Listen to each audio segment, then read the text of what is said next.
Selamat pagi Ibu Bapak dan Saudara. Salam sejahtera Kristus bagi kita semua.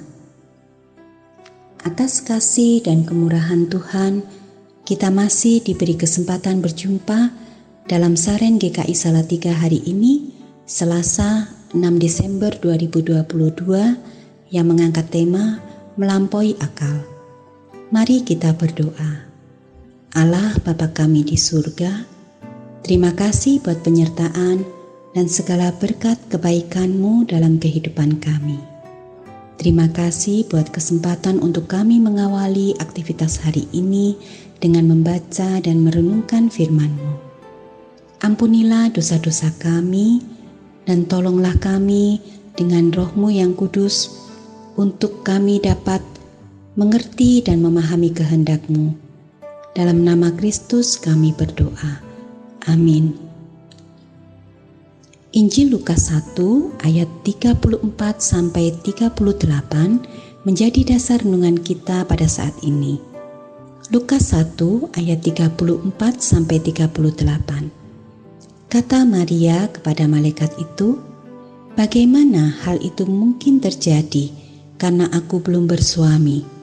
Jawab malaikat itu kepadanya, "Roh Kudus akan turun atasmu dan kuasa Allah yang Maha Tinggi akan menaungi engkau, sebab anak yang akan kau lahirkan itu akan disebut kudus, anak Allah.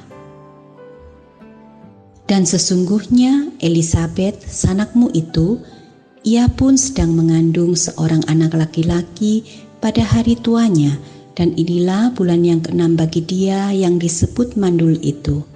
Sebab bagi Allah tidak ada yang mustahil."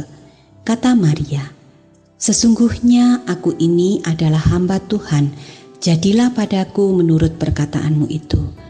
Lalu malaikat itu meninggalkan dia. Ibu, Bapak, dan Saudara, dalam Injil Lukas 1 ayat 26 sampai 38 dicatat tentang perjumpaan Maria dengan Gabriel, malaikat Tuhan yang membawa kabar bahwa Maria akan mengandung dan melahirkan seorang anak laki-laki, yaitu Yesus, anak Allah yang kudus. Bagi Maria yang belum bersuami, ini merupakan suatu perkara yang tidak mungkin, sesuatu yang tidak dia mengerti karena melampaui akal dan pemikirannya.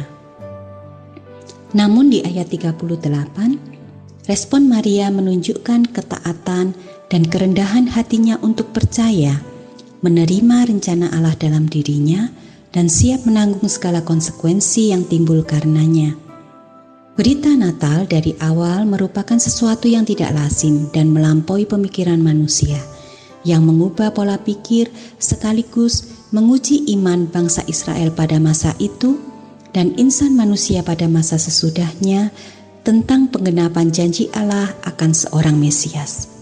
Melalui Yesus, Allah memberikan solusi pendamaian bagi manusia dengan dirinya melalui cara yang melampaui akal dan pemikiran manusia. Kelahiran anaknya di keluarga rakyat biasa, sekalipun dia adalah raja di atas segala raja, dan tempat lahirnya yang hina, sekalipun dia maha mulia. Kehidupan anaknya yang bersahaja semasa di dunia, sekalipun dia maha kaya. Bahkan pada puncak penyataan kasihnya kepada manusia, ia memilih disalibkan sebagai insan yang tak berdaya dan teraniaya, padahal dia maha kuasa. Melalui kesemuanya itu, Allah menawarkan jalan damai sejahtera di dalam Kristus, sehingga kematian bukan lagi sebuah hukuman, melainkan jalan bagi manusia untuk dipulihkan dan kembali kepada Sang Khalik, Bapa yang kekal. Sepanjang karya hidupnya di dunia, Kristus memberikan apa yang tidak diberikan oleh dunia, penerimaan yang utuh dan pemulihan kepada yang tersisih dan dikucilkan, kasih yang tulus untuk mencari yang hilang dan tersesat, penghiburan sejati bagi yang susah dan menderita, kesembuhan ilahi bagi yang sakit, dan pengharapan surgawi bagi yang tak berdaya dan putus asa. Ibu, Bapak, dan Saudara, kiranya firman Tuhan yang menyapa kita pagi ini meneguhkan iman percaya kita serta memampukan kita menangkap setiap kesempatan yang Tuhan berikan untuk berkarya baik bersamanya dan menjadi seperti Maria yang mengatakan, "Sesungguhnya aku ini adalah hamba Tuhan, jadilah padaku menurut perkataanmu." Selamat memaknai dan mensyukuri penyataan janji Allah di dalam Kristus yang sekalipun melampaui akal dan pemikiran kita telah dapat kita yakini karena karya Roh-Nya dan anugerah-Nya bagi kita. Dan biarlah di dalam kita menantikan kedatangannya yang kedua kali, kita dimampukan untuk selalu taat dan setia mengikuti segala jalan dan rancangannya. Tuhan menolong, memimpin dan memberkati kita. Mari kita berdoa. Allah Bapa yang Maha Pengasih, berilah kami hikmat dan pimpinan Roh-Mu untuk tetap percaya akan janji dan rencana-Mu, sekalipun kami tidak selalu dapat memahaminya oleh karena keterbatasan akal dan pemikiran kami. Kami sangat bersyukur Engkau tetap berkenan melibatkan kami yang penuh kelemahan dan keterbatasan dalam karya-Mu di dunia ini.